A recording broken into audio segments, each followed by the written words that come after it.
Bagus.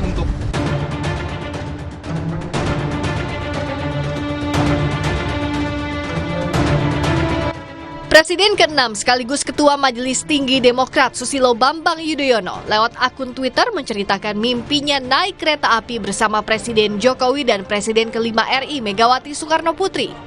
Salah satu bagian mimpinya adalah soal bagaimana ia bertemu Jokowi.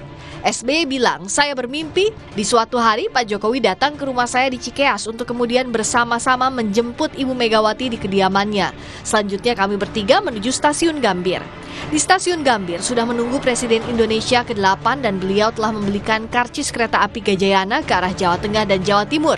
Karena masih ada waktu, sejenak kami berempat minum kopi sambil berbincang-bincang santai. Ditandai tanda bintang SBY atau ditulis langsung oleh SBY.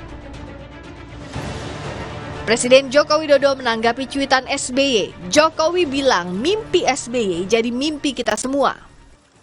Bagus. Udah baca belum, Pak? Bagus. Untuk Kalau presiden-presiden,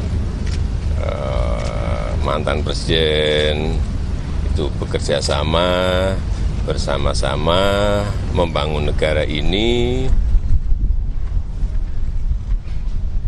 ya itu mimpi kita semuanya. Pengamat politik menilai cerita SBY soal mimpinya sebagai pesan eksplisit SBY untuk melakukan rekonsiliasi politik dengan Megawati setelah 20 tahun hubungan keduanya membeku.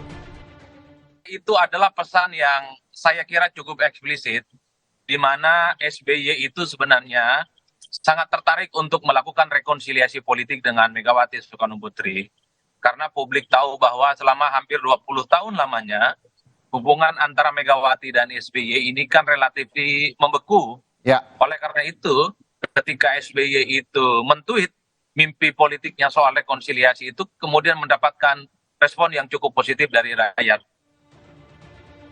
Lebih besar dari bicara mimpi dan harapan, contoh teladan dinantikan publik dari para tokoh dan pemimpin negeri untuk bersama menuntaskan berbagai macam persoalan bangsa, melibatkan seluruh elemen masyarakat, juga menjaga esensi demokrasi, berpolitik dengan baik, mengedepankan persatuan, dan yang terpenting, adanya kesatuan perkataan dan perbuatan dari para tokoh politik meskipun tak terlepas realita, selalu adanya panggung depan dan belakang. Tim Liputan Kompas TV. Mimpi